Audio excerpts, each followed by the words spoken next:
Bienvenue chez les pros de Burgwachter. Dans cette vidéo, nous allons vous présenter les coffres-forts purs, vous montrer comment créer un code, enregistrer une empreinte digitale et aussi comment réinitialiser le tout. Lorsque nous déballons le PurSAF pour la première fois, il faut l'ouvrir avec la clé de secours. La clé de secours est collée à l'arrière. Il y en a deux fournies. Il est important de noter que ce sont vraiment des pièces uniques. Vous ne pouvez donc pas obtenir de clé de rechange pour cela. Ici, on voit une petite encoche, et cette encoche doit être orientée vers le haut. Nous insérons donc cette clé de secours ici et pouvons ainsi ouvrir le coffre-fort. Oui, c'est encore un peu difficile à ouvrir, car les coins de transport sont encore en place.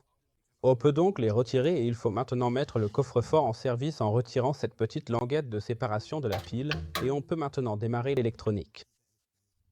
Nous avons maintenant mis l'électronique en marche et nous voulons changer notre code utilisateur. Le code d'usine est un 6-8.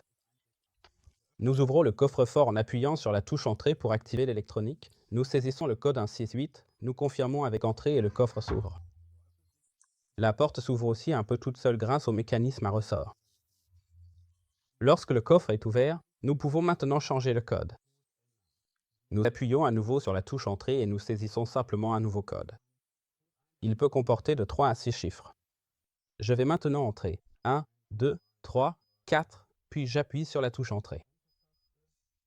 L'écran affiche Good et ainsi, le nouveau code est enregistré. Nous appuyons sur la touche Close pour fermer le coffre et nous testons le tout à nouveau.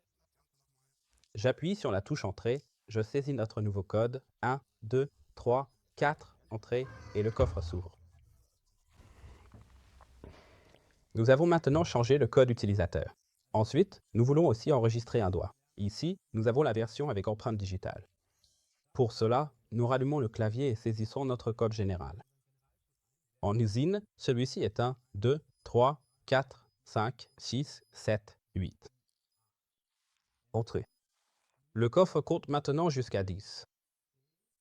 Pendant ce temps, nous devons appuyer à nouveau sur la touche Entrée et saisir le code 2, 3, Entrée, et nous voyons que le capteur d'empreinte s'allume en bleu.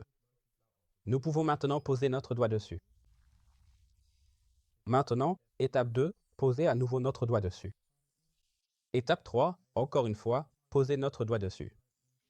Maintenant, ça devient vert. Il nous dit « Good ». Notre doigt est enregistré. Ce qui est bien, c'est qu'une fois notre doigt enregistré, on peut simplement poser notre doigt sur le capteur et le coffre s'ouvre immédiatement. Je vais le montrer une fois et le coffre s'ouvre. On n'a donc même pas besoin de l'activer d'abord avec la touche Entrée.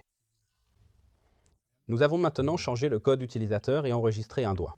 Maintenant, il faut aussi changer le code général. C'est souvent oublié. En usine, le code est de 1 à 8. Nous activons l'électronique avec Entrée, puis nous saisissons 1, 2, 3, 4, 5, 6, 7, 8, Entrée. Et là, on voit qu'il compte jusqu'à 10. Pendant ce temps, il faut appuyer à nouveau sur la touche Entrée et saisir un nouveau code général à 8 chiffres. Je saisis maintenant 8, 7, 6, 5, 4, 3, 2, 1, Entrée. Repeat, donc il faut répéter. 8, 7, 6, 5, 4, 3, 2, 1, Entrée. Maintenant, il dit Good. Le code général est donc modifié et nous pouvons commencer. Nous avons maintenant changé les codes utilisateurs et le code général.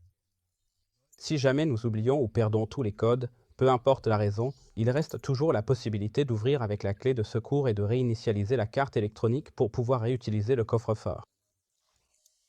Pour cela, nous ouvrons d'abord le coffre avec la clé de secours et devons ensuite démonter la paroi arrière en retirant les deux vis.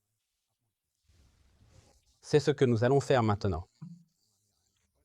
Nous prenons ici un tournevis cruciforme et je dévisse les deux vis.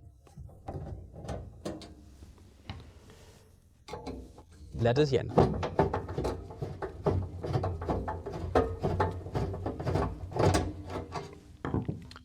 Voilà, les deux vis sont enlevées. Maintenant, il y a encore deux bouchons en plastique à l'arrière. Nous les retirons.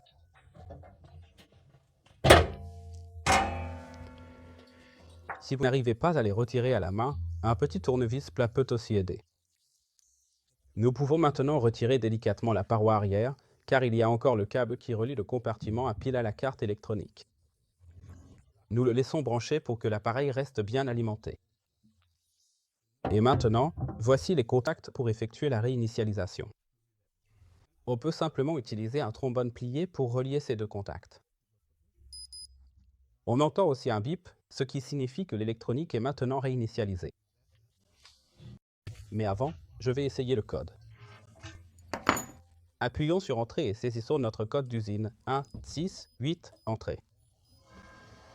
Les verrous se rétractent. Le reset a donc fonctionné et nous pouvons tout remonter. Je revisse maintenant tout l'appareil et vous pouvez regarder la prochaine vidéo.